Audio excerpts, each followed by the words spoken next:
ધોરણ 10 અને 12 ના રિઝલ્ટ સંદર્ભે આજના સૌથી મોટા સમાચાર છે. ધોરણ 10 અને 12 નું રિઝલ્ટ ક્યારે આવશે, આવી અપડેટ તમે જાણવા માટે રોજે રોજ નવા વિડીયો જોતા હશો. મેં પણ આ વિડીયો જોયો હતો અને એ વિડીયો સંદર્ભે આજને તમને કંઈક જણાવવાનું છે.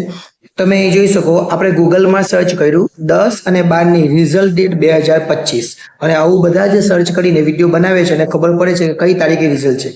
તો તમે જોઈ શકો છો 11 મે 2025 ધોરણ 10 નું રિઝલ્ટ બતાવે છે. HSC સાયન્સ નું પણ 11 મે જ બતાવે છે અને HSC કોમર્સ અને આર્ટ્સ નું પણ 11 મે જ બતાવે છે. એનો મતલબ કે 11 મે આપણું રિઝલ્ટ છે એવું વિડીયોમાં તમે જોયું હશે અને ઘણી જગ્યાએ આ ન્યૂઝ પણ તમે જોયા હશે. આ બધી જે માહિતી છે એ સાચી છે? ના. કારણ કે ગૂગલને ક્યારે પણ ખબર નથી પડતી કે રિઝલ્ટ ક્યારે આવશે. રિઝલ્ટ માટે પુરવણી કેટલી ચેક થઈ, પુરવણી માટેના જે ડેટા છે એ ડેટાની એન્ટ્રી કેટલી થઈ, આ બધી મેટર એ જે વ્યક્તિ કામ કરતો એને ખબર પડે. અને ગાંધીનગરમાં આ બધી વસ્તુ ચાલી રહી છે અને હવે ડેટા એન્ટ્રી માટેનું કામ ચાલી રહ્યું છે અને એ પણ છેલ્લા સ્ટેજ પર છે.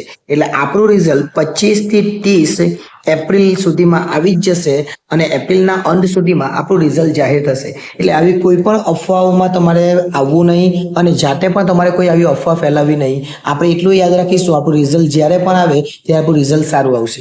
અને રિઝલ્ટ આવી જાય, ધોરણ 12માં ભણતા હોય તો તમારે જીકાસ માટેનું એક રજીસ્ટ્રેશન કરવાનું છે. એના માટેની લિંક તમને નીચે આપેલી છે, એના પરથી તમે વિડીયો જોઈને એ પણ રજીસ્ટ્રેશન કરી લેજો. આભાર.